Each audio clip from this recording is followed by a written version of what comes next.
Welcome to the Sistah Girls Book Club podcast. I'm your host, Cherie, and we're back with another episode. And I'm so excited because today we have Miss Victoria Christopher Murray. Victoria Christopher Murray is a New York Times bestselling author of more than 30 novels, including The Personal Librarian, a Good Morning America Book Club pick, and the First Lady's Target's 2023 Book of the Year, both of which she co-authored with Marie Benedict. She is an NAACP Image Award winner for outstanding literary work for her novel Stand Your Ground, which is also a Library Journal Best Book of the Year. She holds an MBA from NYU Stern School of Business. Hi, Miss Victoria. How are you? Hi, how are you? I'm good. First of all, I'm very excited to talk about this book for so many reasons. Like it's crazy. It's so many like parallels to this book in my life. So I was like really Oh, excited. Um, so my first question is, on a scale of 1 to your favorite song this year, how do you feel? Give us the name of the song and then rate it. So like the song would be 10 would be the highest of the song and then rate it from there. yeah. I have so many because I have a favorite Michael Jackson song. I have a All right, so favorite. let's stay there. Let's stay on Michael Jackson. I feel like that'll be easy. Okay, so my favorite Michael Jackson song is Butterflies. Okay. I I like that. love that song. I just almost want to start singing it now. And so, how do I feel compared to that song? Yeah. Oh, at a 10. Okay. Okay. I'm a That's 10. good. I'm a 10. This is a good time of life. Yes, I like that because I mean that literally you didn't say 8, you didn't say 7. You like I'm at a No, 10. I'm a 10. I'm all the way with butterflies, and now you're gonna have me singing and rocking to that song all day today. That's so good. Okay. So now that Harlem Rhapsody is out, which is the book that we are here to talk about, what reactions from readers have you been most surprised by? That's a very good question. Because Harlem Rhapsody is my baby. I've Mhm. written almost 30 novels, and this is the first time ever I've received any, and I'm gonna say this word and it's not this bad, but I can't think of another word, negative backlash or backlash, which is negative. Some backlash. And it's not that serious. It's not that bad. But I can't think of another word. Um, but I was very surprised at the number of people, the reaction to the affair in the book. And people have different reasons for wondering why the affair is in the book. Like sometimes people say, why'd you have to do that to one of our heroes? Like some people thought I made the affair up. Like I would never do something like that. And then some people feel like the story should have been told without the affair to focus on her mostly. And then some people call her a side chick, which she never was. So I was very surprised because when I wrote this book, it never, ever, ever occurred to me that anyone would be negative about it because I was writing a biographical novel. So I Mhm. can't change a person's life. I Mhm. can't change what I'm going to talk about their life. If I'm going to change things around, then I might as well not write about them.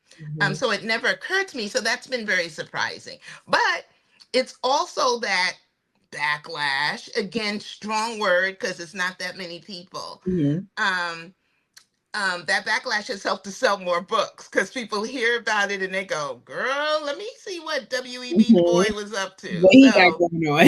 yeah, yeah. So it's helped to sell more books too. And that was basically my next question because Harlem Rhapsody is the telling of two stories, right? We get a high school teacher from Washington, D.C., who arrives in Harlem excited to realize her lifelong dream. Jessie Redmon Fauset has been named the literary editor of The Crisis. And then I feel like there's a collective, oh, that's so amazing. And then you keep reading, and as you go on, we find out that her secret lover just so happens to be her boss, who so happens to be none other than W.E.B. Du Bois. And there's a collective like, what? Like, wait, hold on, like a record scratch. Yeah. So did you ever get a moment when you were writing and were you personally like grieved at any point that maybe I might backpedal or maybe I can write this in a different way to which we can make her we can tell her story but not include that. Yeah. And that's where the fictional storytelling would have come into play. Like that's where you could have gotten like the little razzle dazzle of entering the world of fiction or leaning into that without her, Yeah. without that So I affair. did. So when I first found out about the affair, I was Hmm. like, shoot me now, because it was an affair with W.E.B. Du Bois. Hmm. But then as I studied her Hmm. and the affair, and because I do about 3 to 6 months worth of studying them before I start writing, Hmm. as I studied her and I read her first novel, and then I found letters on why she named her novel what she named it, and Hmm. then I found her most famous poem, I realized that she was a writer like me. We write from our center. So if I were to leave out the affair, I would have been writing about Jessie Redmon Fauset, and I would have had to make up a lie about why she went to New York, how make up a lie about W.E.B. Du Bois bringing her to New York. I would have had to make up a lie about why she named her first book There Is Confusion, because it was about them. The whole book was about them. I would have had to change the story of There Is Confusion.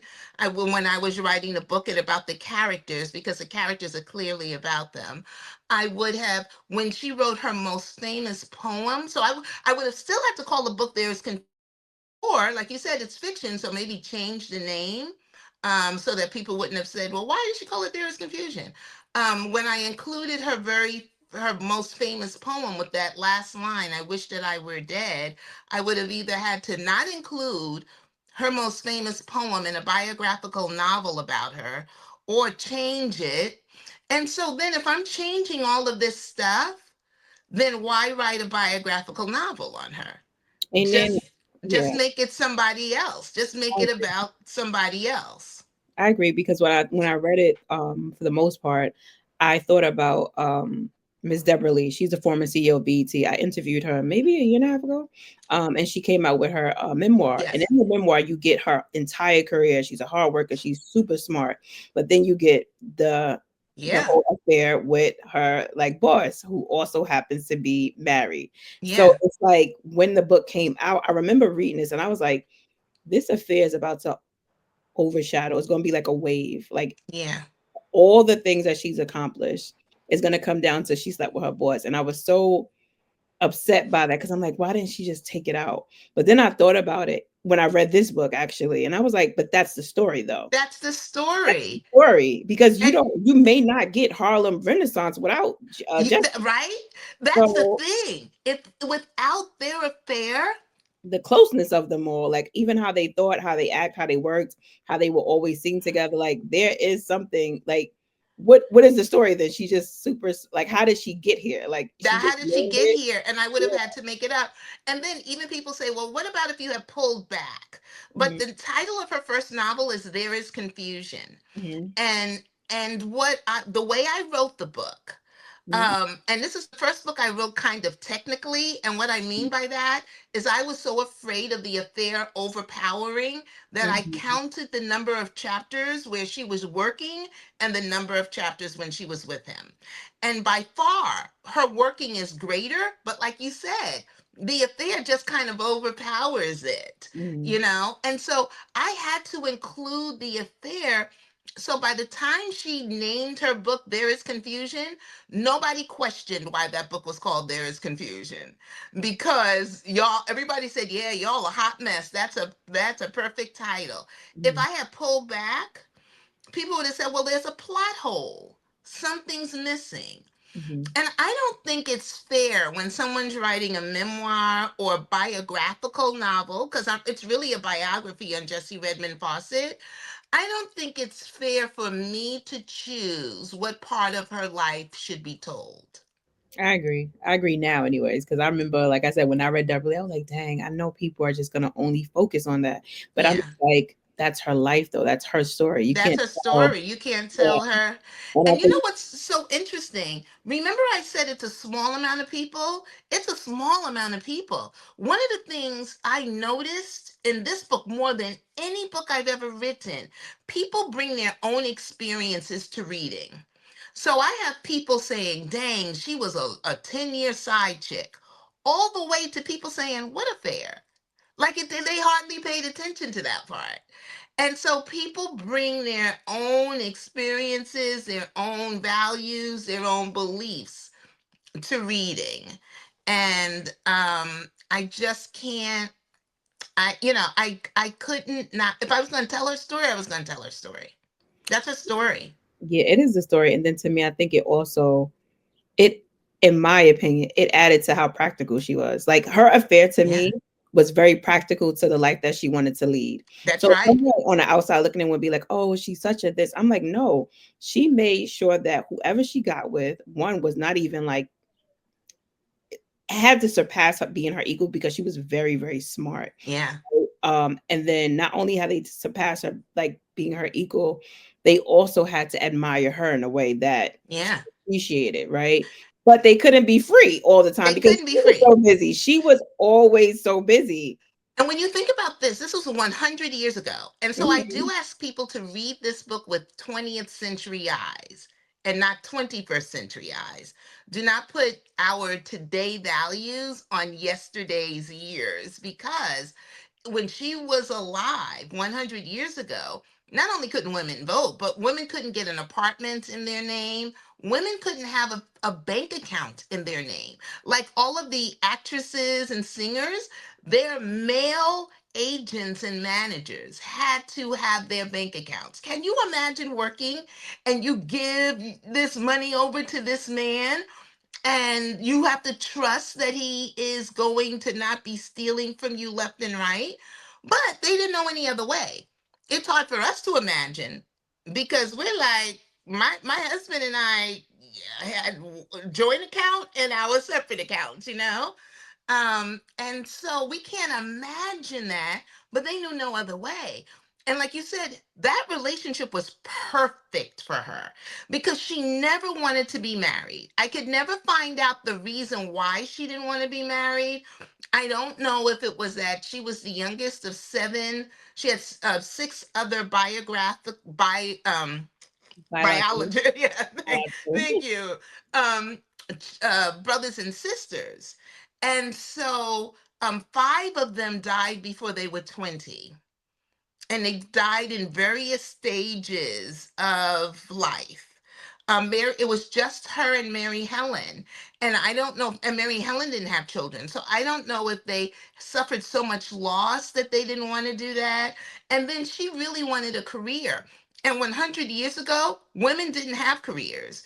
In fact, women didn't even want careers. The woman's place was in the home with the child and taking care of the husband, as Nina Du Bois was doing. That was your place in the home. And that's why I found that so fascinating because I'm like 100 years ago. This is a parallel to like right now, like what is going on in our days and time right now. Even Right trying to now. bring back like the nuclear family, very conservative, like bringing back, oh, women should be having more kids because now it's like women are like choosing careers over Yeah. that, very polished family or the two kids, the house, the dog, the husband. They're like, no, I don't really know if I want that. Yeah. Um, And because you couldn't have both. mhm, Because she worked in the office till 10, 11 o'clock at night. That was mhm. unheard of. Even Yeah. men weren't working some of those hours. And if she had been married, she couldn't do that. Wouldn't have been able to happen. Yeah, that's what I'm like. If she would have had children, anything outside of what she was doing, I mean, it wouldn't have been able to be done, right? Even Yeah. And cultivating like these new authors, she spent so much time with them. so much time with them. She spent so much time with them. Think about what I when I was studying her, and even before I started writing, I was stunned. I said, I only get 24 hours in a day. How did she get 37 hours in a day? Because Mhm, she wrote for, I read every issue of The Crisis from mhm, October 1919 until the middle of 1925. mhm, Every single issue. Do you know she had a poem, a short story, an article in every issue? That's mhm, crazy to me. Because what kind of discipline? She was writing her own novel, and over the course of the Harlem Renaissance, she was the most prolific writer. She had four novels, mhm, and she was getting people into the book. So she had to edit all of these new young poets because they all wrote their first poetry with her, mhm, or their first short stories with her. Whatever they wrote, The first things came from her, so she wasn't dealing with seasoned writers, Mhm. and they had their own angst in life, which is one of the things that I love most about this book. Meeting a 17-year-old, very, very shy Langston Hughes, who at 19 was so scared to go to the interview lunch with her and WEB that he took his mother. That's true, that happened. And he said in his biography, he took his mother because he knew she would do all the talking. Mhm. And so he was too Yeah. scared to. And Can like you know who he is, like he's a legend. It's almost like he's not even real. He's not even real, but I got to meet them all when they were young and impressionable. And I got to meet them while they had their own angst in life. Langston's was the discrimination that he was suffering at Columbia University. Mhm. And it was much worse than I even described in a book. In Mhm. fact, within the last 2 years, it may have been within the last year, Columbia University apologized to Langston. Mhm. And he's dead, but they apologized for his treatment. The angst that Jean Toomer had, that was Yeah. very true. That one made me really begin to think. He didn't want to be Wanted a to be a black author, but writer. he didn't want to be a white author. He just wanted to be an American right He author. That was wanted to be an American author, and his career suffered because of it, and he it. stood his ground. Yeah. He stood his ground.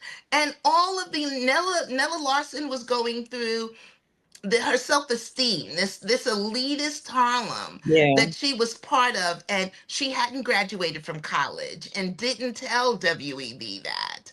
And so she had her own little hidden secret. Only Jessie knew that, and she couldn't write unless Jessie was almost sitting there with her. Yeah. So I wondered how in the world did she get that done in 24 hours a day? She was focused. She knew she had a mission. I think she was very, in my opinion, just knowing women that are very ambitious and myself too. Yeah. It's just like you know what you want to do, you know what you're here for. Everything else is just a distraction. You just And yes. it's like if it's not with me, then it's against me. So I got to get out the way. So I think, and even reading about her, it was so inspiring because it's just like that was 100 years ago. Like we talk about how many things that we can get done when we have money. Like we can get our food delivered, we can get our Yeah. laundry done, we can get, it's so many, call it Uber. Like she Right? didn't have none of that. Like it was None of all that. gone and she was still doing so much. And I think that's why I was so impressed by her because I was like, how was this possible? But speaking of like W.E.B. Du Bois and his elitist mind, Yes. in my opinion, I think Yes. the dialogue in the book between Jesse and WEB was really good, especially because like they are considered the black elite. So how Yeah. did you create the syntax to have it read in a way that felt familiar, like an organic conversation, but also like the black elite were speaking? So I didn't realize until the book was finished, if you can believe this, Mhm. that I was like, my God, the Harlem Renaissance was created by all elitists. Mhm. It never occurred to me. They were all college graduates. Mhm. You know, I don't know. I still don't know why Nella was kicked out of Fisk, but she had gone to Fisk and would have been able to continue. She did something down there. Um, and so it was so amazing. They were all the talented 10th. They were all. And so it was interesting to me because this was only 50 years after emancipation. Now, when I was in high school studying the Harlem Renaissance, when they said, if they had said this to me, 50 years since emancipation, I would have been like, oh, 50 years, that's 500 years, because I'm 15. But now, almost 70, 50 years seems like last Tuesday. And so it was such a short time since emancipation that these people had accomplished so much. It was probably the only time in history where somebody could say they were the most educated black person in the country. W.E.B. Du Bois was the most educated black person in the entire country. The first black graduate of Harvard. He was the most educated person. And so I was able to create their dialogue from things I'd read about them. So, for example, I have a lot of letters. I have a book right here of W.E.B.'s letters from 1877 to 1934. And so I didn't read, excuse me, I did not read the entire book. I just read the letters from 1919 to 1925. Mm-hmm. And I read the letters and I read every issue of the Crisis for the same reason, to Mm-hmm. get their language. I wanted to use their words, I wanted to use their thoughts. There was only one letter from here that really made it into the book, and that was the party, Okay. where he described the anniversary party to his daughter. Uh-huh. But everything else were things I was able to surmise. And what I mean by that is that whenever he wrote to white contemporaries, Mm-hmm. he signed his letters Dr. Du Bois. Mm-hmm. Whenever he wrote to black contemporaries, he signed his letter WEB. Mm-hmm. And so then I said, okay, I see a little bit of a pattern forming Yeah. here and what that means. Mm-hmm. Because then when writing historical fiction, the biggest part of the fiction is extrapolating what those kinds of things mean and Mm-hmm. then putting them into the story because it helps to create a person's character. And that's the next question I had was that um, how did you develop their personalities based from facts? So it's like these are the facts, but I don't know how she actually felt, right? I don't know Yeah. when she felt in certain situations. I mean, certain letters, obviously, you got a feeling of Hmm. how she reacted to certain things when she was upset or when she was pleased, but it still didn't give you her personality. Like when would she roll her eyes or when did she decide to get Yeah. step out of being so like ladylike and just speak up or yell, or when she decided to like pull rank, or when did she decide to pull back? So how did you develop that?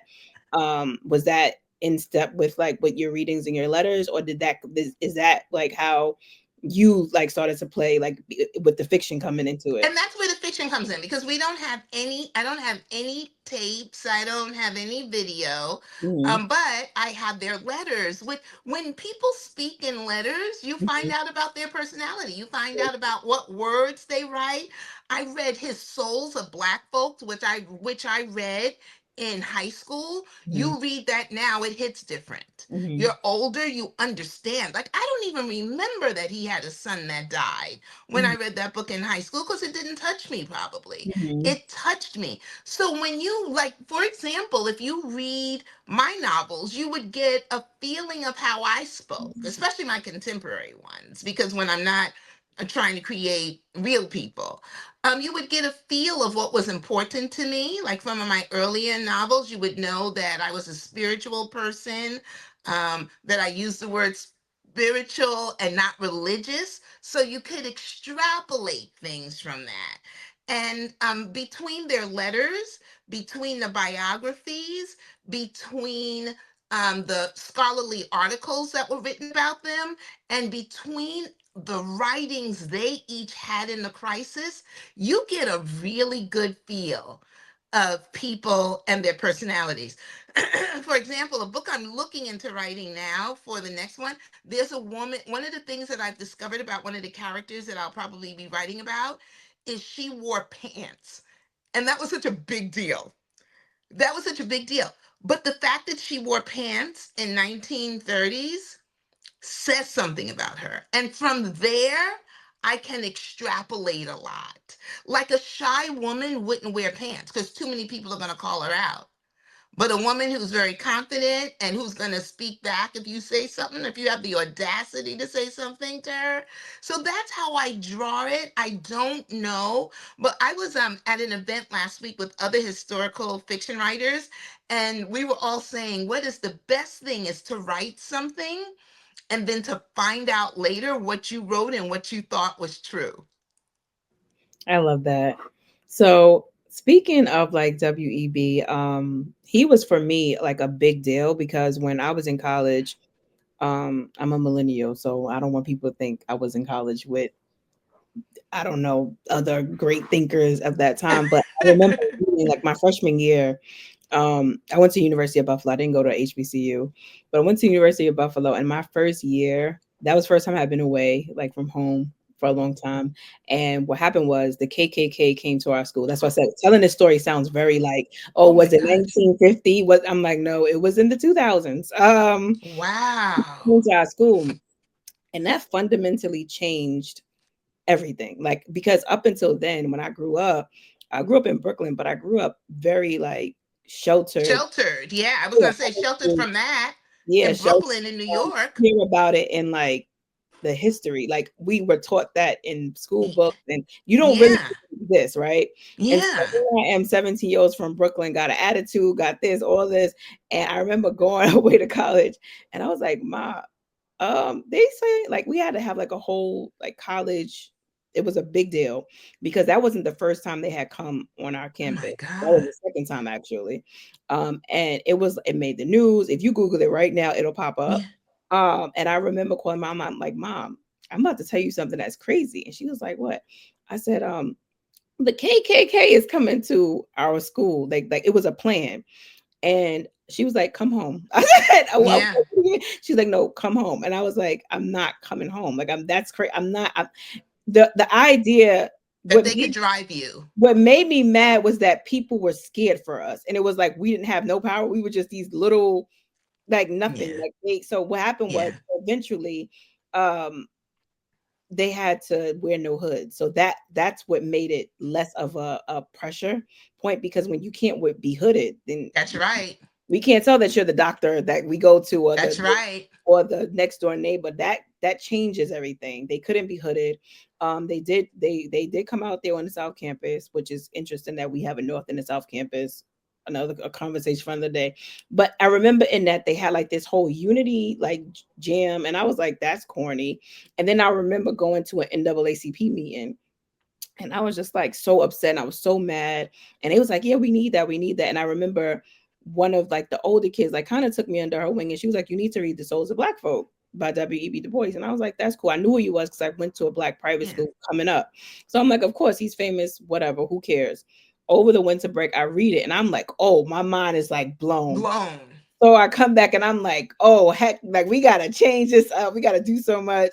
Long story short, like it was really a part of my like mental throughout the rest of my college career that I'm a part of the talented 10th. I have to do this. I went on to become the vice president of NAACP and then the Oh, I president. love Yeah, so it it. really did go in that whole like so that's why I'm like reading about this this way was very it was very interesting. And then of course I work at the Schomburg. So it's just like, girl, it was all through up and like all through up and out of like my life in parallel to like just like the history of it all. I read some of your book sitting in the Schomburg because I was waiting for the kids to arrive to check in. So I'm like, I always read in the morning. So I'm like, I'm reading Harlem I Rhapsody know. in the Schomburg, just That chilling. that place, the Schomburg, because it is the library of the Harlem Renaissance, like Mhm, that place. And I did 90% of my research in mhm. the Schomburg. I knew that as soon as when you said the Brownies Mhm. books and you mentioned Langston Hughes yearbook picture, I'm like, first of all, I saw that because we went and did archival visits, and the Brownies book was, um, every year we have a theme for the Junior Scholars Program. That's why I work at, and last year was Growing Up Black, so they had to do an archival visit and they looked at the Brownies books. That was their whole archival situation, and like you see all that. So when you said, oh, his book, his he submitted a picture of his yearbook, I'm like, we saw that picture. It was right It there. was right there. I was so hyped. And then we saw like the James Baldwin story, like everything that these people submitted. It was wild. It was wild to be there. And then think about as you were discovering it, Mhm. think about how I was discovering it and then I had the chance to write To about it. write about it. Yeah. I No, mean, it's this crazy. book changed my life, changed my Mhm. writing life, because it was not only was I writing a story that I loved, that I felt more connected to than any other story I've ever written, because she was a writer like me who writes from her center, and because she wrote the very first novel of the Black middle class. She wrote the first Mhm. one of the Black middle class, and I've been writing novels about the Black middle class for 28 years Forever. and didn't Yeah. know that she was the first one. So I felt very connected to her. Mhm. But the reason it changed my life was W.E.B. Du Bois, Mhm. because before I knew him as this name, we knew, oh, he was really important. Mhm. He would, he had the talented 10th, he had all of this other stuff going on. But I learned about him and everything he really did. Like you said, reading The Souls of Black Folk at an older age where you can understand it more will change you. Like it did with you, it changed me. Like I should have more purpose in my writings. How he talked about art as propaganda, I call it art as activism now. And using my writings to still entertain, but I'm on a mission now with my historical fiction. Because with this is what I know. Jessie was born 100 years ago. If I hadn't written her story today, or no one had, another 100 years would pass and she would have been totally erased. So Mhm. a history untold is a history that's erased. Mhm. And now I want to, especially at a time such as this, when they are trying to take us backwards, Book with banning every books, making single whole monuments out of places. yeah, right. With every single thing that they want to bury, I feel like now it's my mission to excavate everybody I can find. Mhm. With every one book they want to ban, I feel now that I have to write two. I Mhm. feel like I have to use my art as activism. I feel like my art and writing these stories of these people who accomplished amazing things that we don't know about, I feel this is my resistance. And I Mhm. got all of that. I got all of these feelings from reading about WEB to write this book. So I can agree because I felt like I felt that way when I was in college, but then I started to change a little bit because I'm like art doesn't always have to be propaganda. It doesn't always have to be activism. It can just to me just by being it's activism. Like if I wrote The Cat in the Hat, the cat went up the stairs, the cat is black, bye Cherie here for it. Because That's I'm a right. black writer, it's already like that's That what it is. But I yeah, know that people don't agree with that, especially WB. He wanted specifically when you wrote, it has to uplift, it has to educate, it has has to. to be a reflection of like the talents in him. And I wonder, do you think that writers, because you said you are now going to lean into that, do you think more Black writers today, especially now more than ever, should really think about that, or should they Yeah. just go with vibes? So, I think it has to be up to each individual writer. Hmm. I think the reason I say that this is the book that I was meant to write, like I was waiting my whole career to write it, Hmm. is because all the other books I've written was preparation for this. Hmm. And so a new writer may not be able to just step into these footprints that WEB and Jesse left behind. They may need some time to get to be prepared to step into it. So I would never say to someone, because you have a very good point, especially in today's times, Hmm. just by being black and writing, Hmm. that's activism. But I am embracing, because if you notice through the book, Jesse had like a little bit of an arc with WEB when it came to that. She Hmm. was like, art doesn't always have to be activism or propaganda. Art can just sometimes be art for art's sake. And so I think that's true. But for me, where I am in my career with all that I've accomplished to now, I need to use this platform where from this point forward, all of my art will be activism. I like that. In my opinion, it always was like all your work anyway. Just because you're Black. So I have a But now question. it's really, I mean, I'm really focused now. It was like, Sheree, it was like he was talking to me as I was writing. You know what Uh, funny thing is when I read this book, the reaction you're having to WEB, I have that reaction, but about Jessie.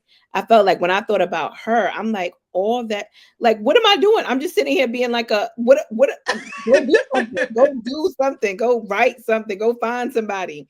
The only thing that gave me reprieve, because that's what kept me up for a long time. I was like, what am I doing with my life? I'm not doing enough. I'm not doing this. I'm not doing like what girl? Like go do girl, a lot of work. she had 37 hours. She Yeah, had and I was 37 just like, hours every and day. how is she? And she was always at a social event. She was always She doing, had 37 hours. I'm convinced. and she was pretty. Like that's another And thing. she She was can't just have pretty. prim and proper. Like she was very like proper, hair laid, outfits, everything. So the way you think about I'm thinking about Jessie. I'm like that. She changed my whole. I was just like, what have I been doing? The only thing I will say that I felt like really good about was that her cultivating all of these like authors and poets and stuff. I feel that way about the Junior Scholars Program at the Schomburg Yes. because these kids are, when I say smart, like it's beyond anybody's wildest dreams. And it's like I know for a fact, like the next whoever is, I've taught them already. Oh, I love it. I already gave them a hug. They know me by name, and I think that's the only thing I was like, okay, I can find solace in that. I'm doing something for You're my doing that, community. and all of that counts, right? Yeah. Because I don't think WEB wanted us to go out and do find the thousands. That was his Hmm. job. He Hmm. was going around the globe Hmm. trying to save the black race, Hmm. no matter where they lived. But I think he wanted us to each one reach one, Yeah, teach and them. that's what you're doing. But I thought that was so interesting because I was just like, oh well, okay, well you're doing that, so you got to go find some more things to do and some No, more that's things what to you're doing create. is very important. But Trust that, but because that they was the are the thing that I next felt good about. they Huh? are the next generation. Yeah, They they are the are. ones Mhm. following, and the only way, because we're in a fight for our lives right Yeah. now. And I'm talking about our history, not physically, although sometimes Mhm. it feels physical too. And we're in a fight for that. And we're going to have to raise those, like WEB said, and I don't know if it was in Souls of Black Folks or one of the letters or something, where he says the talented 10th, the next generation of the talented 10th is not born, they're Mhm. created. Mhm. And that's what you're doing. Mhm. That I do those, believe that. I do believe that. yeah, we can raise them to be. And that's what you're doing. You're raising them to be. Oh, that's nice. I need to tell them that so they can listen better. Um, so, in your opinion, do you think that WEB ever actually loved Jessie, or did he love her potential and then her talent? Because after Nina, in real life, he remarried Shirley Graham, and she's a playwright, a director, a composer. Yeah. He has a type, like you know what I mean. He has And a so I type. wonder if, yeah, I wonder if he loved her or if he just, because I've no tell my business, but I am one of those people. I am attracted to talent. Like that can, Yeah. if you can do So am something I. really talented, so it's like, oh, you can get enamored with that, and it's like, do I actually like you though? Do I Yeah. like you, like the So I think it person? was a combination of both. I think if he Hmm. had met Jesse first, Hmm. he would have married her. Well, no, because she wouldn't have married him. She She wouldn't didn't have want to married be him. That's married. what I'm saying. Yeah, She would have married him. she wouldn't have married him. She didn't want to be married, and she certainly didn't want to be married to him because she knew he would cheat. So she didn't want to be married. But he had a very definite type. She was she was the perfect picture of the talented 10th. More so than Nina, more so than his wife. That was something that I discovered from the Souls of Black Folk. How she came into his life at the right time. She Mhm. may not have been the right woman. She was there at the right time, and he loved her, and he was never going to divorce her. Yeah. But yeah, I think he would have. I think he loved her because she was part of the talented 10th. Do you know what I mean? If But she throughout the book, wasn't, anytime he met someone, he would like his whole like body language. Boy, he would get so excited when he realized where your pedigree were, like where you came. yes, It would be like, oh, now he cares. And I always wonder, I'm like, dang. But what about all the people he kind of overlooked yeah. because they weren't from that? But again, he was on a mission. He knew Yeah. his life was short. Mhm. He knew life is short. He knew they were only 50 years out of from emancipation. And he knew that he had to accomplish a lot and build a lot of people very quickly. Mhm. Because we had a 2% high school graduation rate then. Mhm. 2%. But that's not bad. These were people who were enslaved. That's true. They were That's true. enslaved. So, and then their kids wanted to go to school, but they were like, we don't know nothing about school. Mhm. When I wrote The First Ladies with Mary McLeod Bethune, she was Mhm. 10 years old wanting to go to school, and her father was like, you got to work this land with us. Mhm. And so on the days when he could afford to let her go, she found the school. She walked by herself. She had to do all of that by herself. So with only 2% graduation rate, there wasn't a lot of a big talent pool Mhm. to pull from. And so, yes, he did overlook, but with such a short period of time, he was like, I got to focus on the college educated ones Mm-hmm. because later on we can go and do junior scholars and things like that. Mm-hmm. But I guess he was practical. He was practical, like he what was you need to practical get accomplished. with the small pool. 100 years later, we have a lot more to draw from. But he didn't have that, and he knew. Okay, he didn't know how long he was going to live. He lived to be 95, but he knew that he had a limited amount of time. And the thing that I find fascinating about WEB is that not only was he a nationalist person, he was a nationally trying to fight for equality for Black people in this country. He went around the world. He was Yeah, fighting governments. He was fighting European colonizers in Africa. because he had the Pan African Conference. He had a couple of them And actually. then he would go over there by himself and go up against the government and Mm-hmm. talk to them about how they were raping the country of the resources and doing this to the people. And Martin Luther King, and you think about Martin Luther King, he stayed in this country mostly. He did talk about Black people across the globe, but mostly his fight was here in this country. And he had an entourage. He had Ralph Abernathy and Andrew Young and Jesse Jackson. WEB had no one. He was traveling around the world. Like if they had taken him out, there was no one to follow in his footsteps. He was solo. Yeah. He was solo doing this, and he knew. So you could just even watch how much he traveled, how much he went around, that he was a man who was on a timetable with a Mhm. very specific mission He was very very disciplined. and very focused. So one person I wanted to talk about really quickly because she got on my nerves throughout the whole book was Mary White Overton, which is Yes. interesting because she's a founder. Um, do you think she disliked WEB because she knew that he was having an affair with her? No, Um, she didn't dislike WEB. She I mean, not loved just like W WEB. Jesse. Sorry, she didn't like Jesse. Jesse. That's what I meant. I'm Yeah. sorry. Yeah. She didn't like Jesse because of that singular thing, or That was it? was all it is. That was all it is because she's in my next book Mhm, and she helped my main character go to Smith College. mhm. Mary White Ovington was very interesting because, like you said, not only was she a founder, Yeah. you could call her the mother of the NAACP. Like it started in her kitchen. She Mhm. was sick of the lynchings and got some friends together and they had the Niagara movement before they went into the NAACP. Yeah. And so she was another woman who had chosen to not get married because of what she was Mhm, focused on and what she wanted to do. But what it was she saw this young woman come in there, mhm, this young, pretty, because I have pictures of Jessie. She is very attractive. mhm. Walking into that to the NAACP offices, and she probably knew WEB's propensity for women, for other Yeah. women, and she was friends with Nina, and I think she just knew this was not going to end well, and she didn't like her.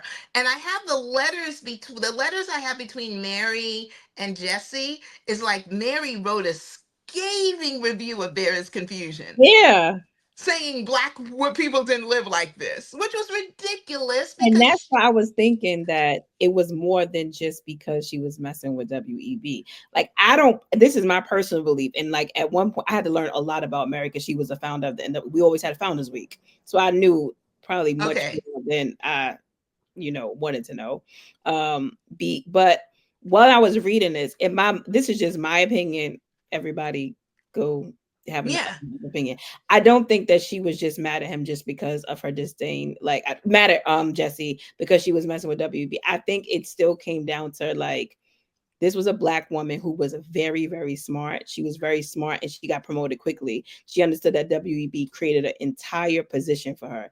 That like the smartest man, smartest Black man yeah, in the world has created something for a woman that she has no idea that exists, and the yeah, capacity of like her being a scholar, but and then her actually doing the job, right? So yeah, I think she was annoyed that one he saw like when you admire someone that much, and then you see that they actually admire someone else and that Ah, a they're a little woman. jealousy. Not even jealousy, but like the idea that he had the admiration and the respect.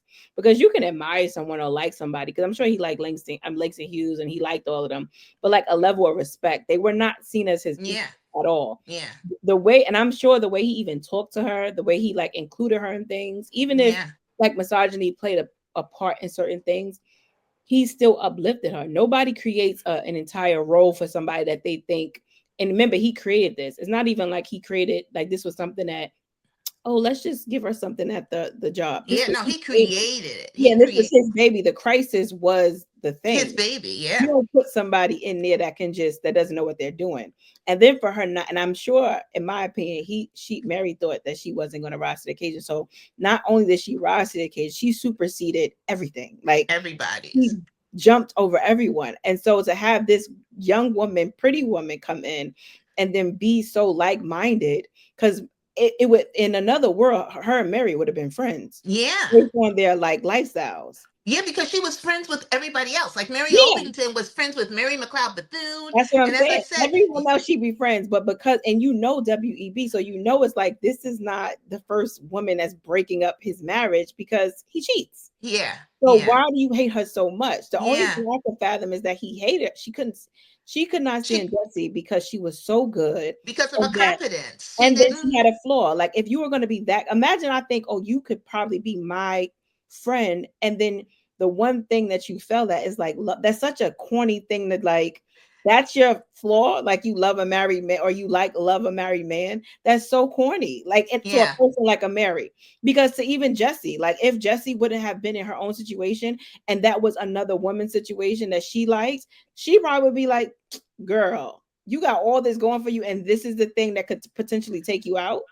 yeah, yeah. That's That's how a good point. She I think hated her that's what because of her she's doing. competence. Yeah, her Because competence. Yeah, yeah, because in like I said in my next book, she shows up and she pays for a young woman to go to Smith, but that's different. There's a dynamic of it's a the shift. yeah, Because imagine you starting something like the NAACP saying that you believe in integration, all that other stuff, and then write a review saying that you don't believe that Black people could live like that. That's really like it doesn't make it. So what are you doing here? yeah, and it did make sense, right? That review didn't make It sense wouldn't at make all. sense. It didn't make sense at all, but I think she couldn't think of anything to Anything say. else. And You she know, didn't know she the couldn't. backlash was coming. It's like She you telling me you're walking around, hanging around with WEB, like, and you can't and believe that James Black. Weldon Johnson, who Yeah, was married to, I can't remember her first name, but her last name was Nail, Nail, and they owned all this real estate in and your Harlem. review is that you can't believe it, and you're living amongst it. That's why I'm like, she did not like her just because she was simply with That's a good WEB. point. That's She didn't too like her easy. because of her Yeah, competence. she didn't like her because she was that good. It's okay to Yeah, be good, but she was like exceedingly and abundantly good all the time. all the time. She Like never all slipped the up. time. Even Like like it's how she threw the party for WB and his wife. I was reading, I was like, that is so genius. Like that is genius. and remember I said I had the letters? Hmm. That was the only letter in all the letters he's written. Hmm. That was the only one that was so specific it was ridiculous. He Hmm. wrote it to his daughter Yolande, and it was so specific. He talked about 2 weeks ago. Guess what Jessie did? And she said she was going to meet her Cornell Hmm. teachers, but we got to the Hmm. library late. To the Civic Club late. It was so specific.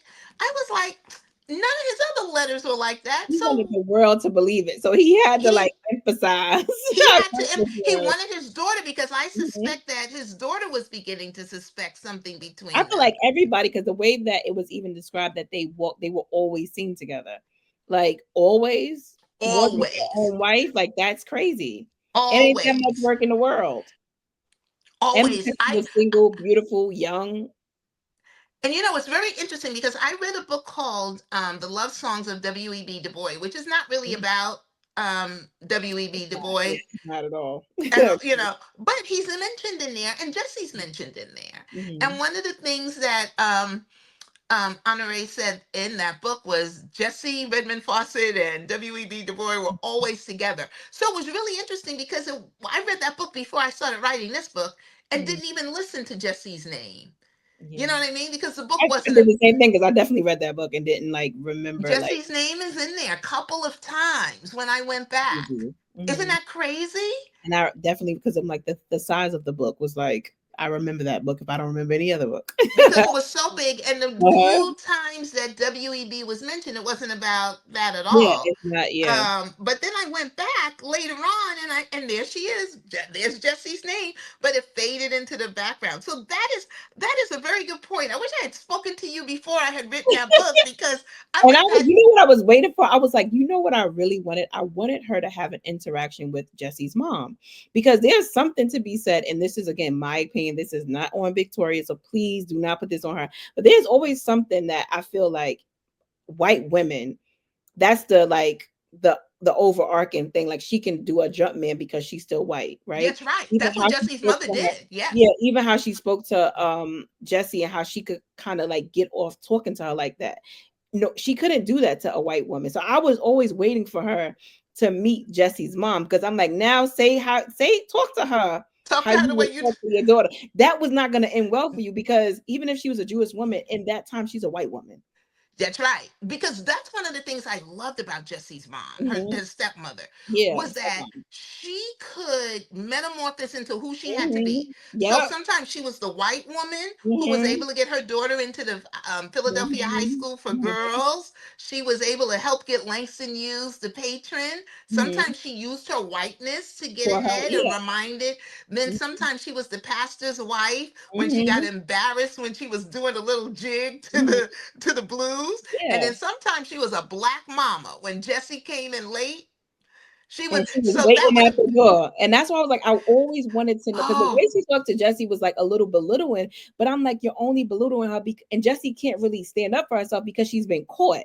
When you've been yeah, caught, you can't really argue that much because I'm girl, I'm in yeah, danger. You can do something, you can do a lot with a little bit, right? yeah. So like she had to take those verbal lashings, but I'm like, if she would have met her mother, it Ooh, would have been child. on like popcorn because she wouldn't have changed her stance on how she spoke to her because she was so used to speaking to her that way. But her mother would have caught that real quick Real and nipped quick. it in the bud. So I was like, dang, I wish they Oh, that would have been would have great, encountered man. between them two That would because have been great. Even in like in a restaurant or mhm, something, if they had met and she didn't know yeah, who who she was. Isabella Like, was, and just, like she said talk to something her. smart to Yeah. Jess, and Isabella would have stood up. She had something quick, fast, and in a hurry.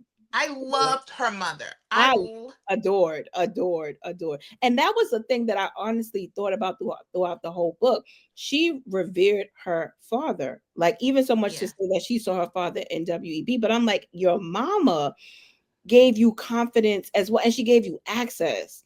That yeah. white woman, no matter what, how you feel about her, she gave you access that your dad would not have. Never have Like, had. Never have had. I think Jesse really, really, really loved Isabella. I know she did, but it was like Yeah. the way she just overly was like so like it oozed out of her when she talks about her dad. That's to me how she gets to WB. Like, Yeah, it's yeah, and like, I think, but that's a very another good point, man. I mhm. could just have a book club meeting with just you and me.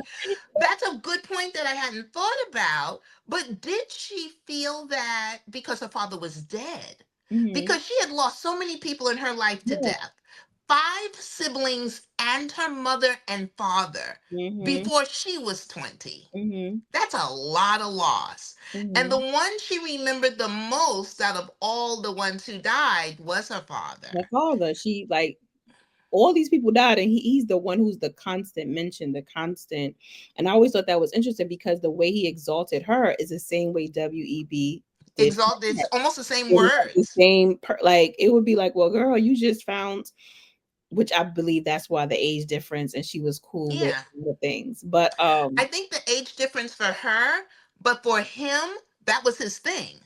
Because when he mhm. married Shirley Graham, he was 83 and I think she And was she was, 54. yeah, huh? That was his But thing. that was like a thing that I thought about the whole Man, time. I need to make sure next my next book I'm gonna get to talk to you ahead of time. Because Because because the I'll be in scene here. the scene with her mother and Mary Would have would been have been over. a perfect example of what happens Mhm. when Mary When it's Overton would have been like equal, equal Hmm. And Isabella did not play about Jessie Redmon Fauset. Yeah. Because no matter how smart Jessie is, and no matter how much she has going for her, there's still a level of you don't say this to white people, white women, no matter how nice or kind or how much access they Not grant you. 100 years Like, ago. yeah, not 100 years ago. You just it just wouldn't happen. There's still a certain level of decorum and a hold back and a biting of the tongue that she's gonna have. So you add that to like her catching you basically in a rendezvous with Yeah. WEB. Yeah. She's When she never caught them gonna in make that a mistake. conference room, that I was was it. mad. I was like, dang, it's a wrap for her. And I'm like, yeah, it's a wrap. You can't come back. Everything she do, you just gotta take that on the chin and just keep it moving. Yeah. But her Um, mother would have brought Mary over her to mother would down. have, yeah, that's what I'm saying. Her mother would, yeah, it wouldn't have happened. So my last question, kind of the start wrapping this up because we've been on here for a minute, which I love. Um, Jesse was never trying to take WEB from his wife because she never wanted to marry. She wanted her career, and in the process of gaining a career, she births all these writers, but ends up not becoming editor because that was like her biggest dream to become editor or to work at a, public, like a really be immersed in the literary space. And then she goes back to teaching, and WEB and all these writers she's helped are noted, but she's left out. They've literally become like these literary giants, while Hmm. she fades kind of into obscurity. Do you think she believes she got what she wanted? Because black people got what they wanted. They got the Harlem Renaissance. Yeah. WEB was got the crisis, the NAACP. He is a giant still to this day, and he was a giant while he was living as well. And we've all watched how these young poets become themselves while they're alive. And it's like, yeah, people knew her and she was world renowned, but I just feel like she fades away. How does that Yeah. happen? She's a woman. I mean, Hmm. they did not value, women didn't even value women Hmm. then. So Hmm. nobody was even going to think about Hmm. her legacy and leaving her in history. And I think that the erasure of her began even the night of her own launch party, Yeah. which was the night that launched the Harlem Renaissance. They called it the New Negro Movement. We call it the Harlem Renaissance. And even in that scene in that book, that really, really happened. It was a Yeah. launch party for her book. And I just had a launch party for Harlem Renaissance. So I could see at the Kennedy Center. So Mhm. I could see if I thought it was going to be my lunch party, and then I get there and they're putting up all these men Mhm. mostly to talk about their works, and they Mhm. give me 5 minutes at the end. That Mhm. all really happened. And I think it was just that time. But do I you think think she it, was happy though? Do you think she no, I felt know she it? wasn't I'm talking about because in her career overall. Do you just think that? okay, so she was very happy while she was at the crisis. Mhm. And so when sometimes I'll hear people say she should have just left to do what, like Yeah, go where? she's No, like there was the no other highest. job. Yeah. There Uh-huh. was no other job. Like Mhm. you can quit your job and go get another job now. There Yeah, I was was never none. left the crisis. And so when she finally did come to the, so she was very happy there. Mhm. When she finally came to the realization that there was no place else for her to go there, Mhm. I think this is what she thought. I don't have anything to prove it. I don't have a letter, but I can extrapolate. Mhm. I think she thought, because of what she did afterwards, Mhm. I think she thought, okay, I turned the crisis into a major Mhm. publication. I discovered all these people who are revered right now. I've written a critically acclaimed novel. I was the first. I was the first to write that novel. I was the first black woman to graduate from Cornell. I was the first black woman to be Phi Beta Kappa. I was the first. I think she thought she was leaving at the top of her game, and she knew founders of the NAACP. I think she thought, okay, I'm going to get into another position. I'll start at the very bottom. It doesn't matter. I know what I'm capable of, but I'm going to go. And I think she left the crisis honestly believing she was going to get another position. That was that letter that she wrote to Joel's. I don't never know how to say their names. Spigon, I don't know how to Mhm. SIP, one of Yeah, the yeah, I know. founders. Why? Yeah, the founder. And so she was sure because he was a founder of a publishing company. Mhm. That guy loved her. So Mhm. she was sure she could not get a position in a publishing company. And the reason I don't believe she was happy afterwards was because she went back to teaching what she loved, which was the only acceptable Mhm. job for a woman, and then she got married. She had to get married Mhm. because a woman couldn't be single then. You couldn't even get an apartment. Mhm. So people who grew up to be spinsters and that's where we get the name from. But Mhm. she had to get married. And I know for a fact she never wanted to be married. Mhm. But now she was in her 40s. No, the career she didn't want. She was going to be this teacher. She was either going to have to live with her mother or her sister for the rest of her life. And she got married, and I don't believe she was very happy in that. And I think that's what made me sad, like throughout the whole thing, because I was like, the one of the ringing things was she would tell, well, WEB would tell her like another place another time, like that they would have worked. And but to me, I'm like, her being another place another time, she would have just been everything. You know what She I would have mean? been everything. She would have been bigger than him. She could Yeah, have been bigger than him. she would have been bigger than him. It's no doubt about it.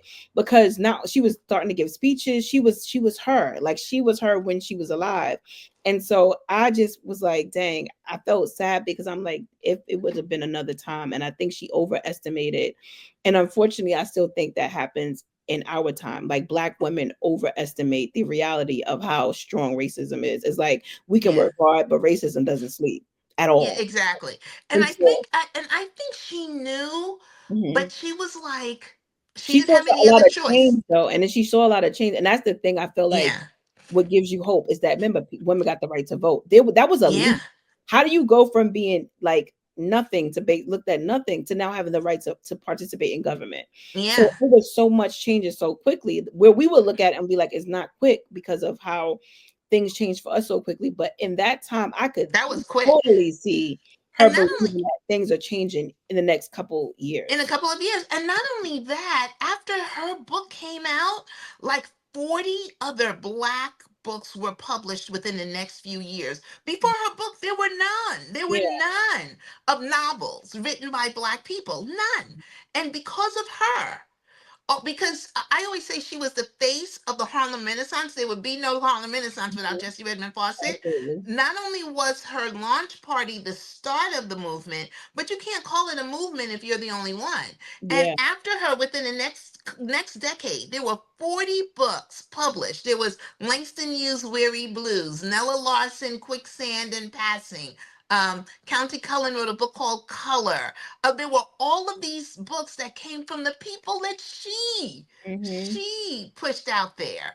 So I think she didn't overestimate racism only because I think she just said there's no I'm not going to become the editor Yeah. of the crisis. So do I stay or do I leave? Mhm. Do I and I think she just did a list of all the things she had going for her, which Mhm. he had going for her, but it wasn't like you said. That's the part where she underestimated the racism because all she had coming for her, they were like, "Girl, you can't even work in your house."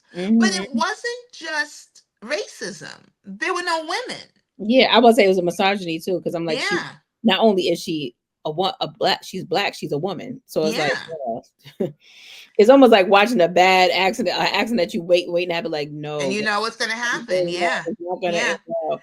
But And I so didn't that see her staying at the lip. Like, I didn't see her staying there either because just of like WEB. Like, I think that relationship because you can't have two Beyoncés in the same house. And I feel like he knew, even though he encouraged it, it's one thing to encourage something and to like, but to see it happen. but to see it happen and then the authority. Because even when, like, I think I forgot who was like, there's not only one star here now, it's more than one star. Or there's Yeah. that can kind of kill your confidence. Like he has to have an ego. Your WEB Oh deployed yeah. everywhere you go Yeah. all the time. So Yeah. now that people are like saying not only is she good, but she's great and she needs to travel and she needs to do everything else. So it's great when it's like a theory, but then when people actually get behind it, that's something very different. And I think that's why he reprimanded her the way he did in certain instances where it was just like it was uncalled for. Yeah, because it was like, remember your place. Yeah, Remember it who was I like remember am. who I am and remember who you And are. remember who I am. Remember who you are. Remember who brought you here to do this. Yeah, even when it came down to I kept believing that she was going to be that. I'm like, girl, you don't know the man you sleeping with. He's never letting that go. That's his identity. That's Yeah. not like a happenstance. He's not gonna just say, "Oh yeah." Every time something went wrong, it was my magazine, my this. Listen to Yeah, what he yeah. said. But she was like, she really ran the crisis. Like Yeah. he was never there. Hmm. And she really ran it. And I think it was a hope. I think what it was for her, that was her only hope. Yeah. And so she may have seen it, but she may have said, look, let me be focused Hmm. because I'm gonna leave here and go do what? Hmm. Because it wasn't just when she left there, it didn't just affect her professional life, it affected her personal life. Yeah. And she got married at the age of 47, which was so old to Hmm. get married at that time. Hmm. And she got married because she had no other choice. Yeah. So when I read it, when I got to it, I was like, dang. It was like it was a good story about her life and that like just being who you need to be at that moment and Yeah. just going for it. But I was like so disappointed because I just knew she wasn't gonna get the happily ever like her Yeah. version of happily ever Yeah. after. But I was so happy that we know her. Like I'm happy That that we she's not yeah. a household name. Like she's someone that we could be like, oh, that's who she is and that's what she did. Well, in the 1970s, nobody knew Zora Neale Hurston. Yeah. No one knew. Zora died in complete obscurity until Yeah. Alice Walker, who wrote The Color of the Purple, went out and found her. That was not my goal with this book. Hmm. That's my goal with this book now. Yeah. That I Definitely. just want her to finally get her flowers, Mhm. and I that's why I ended the book on such hope for her. Yeah. Like there are some people who don't read the author's notes, which is crazy to me. I read the You've got author's to. notes. I read You've the got author's to. notes. You have That's to. why I'm You like, have she to got read. married. She did this. I'm like, oh Lord. Yeah, I think the author's notes and the historical notes are as good as the book, Mhm. actually, because it tells you the rest.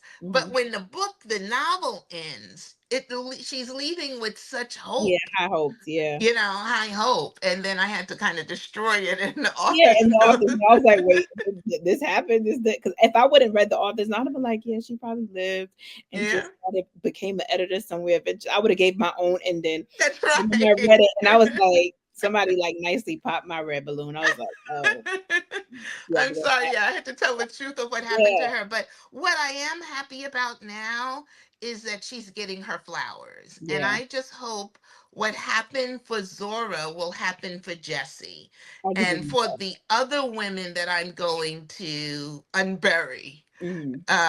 bring back to life because they had life. It was just that they've been buried in history primarily because they're women. Yeah. And I think that's so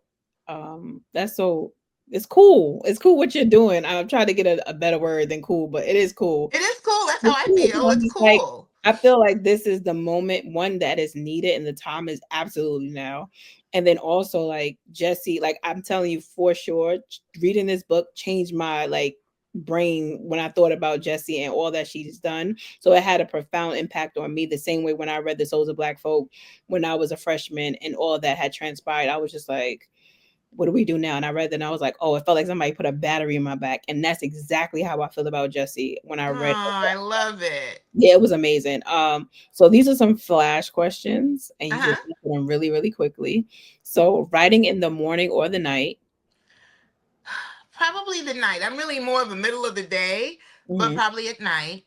Jesse or WEB? Jesse, Living single or girlfriends?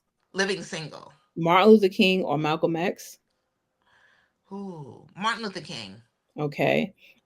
Michael Jackson or Prince? Michael Jackson.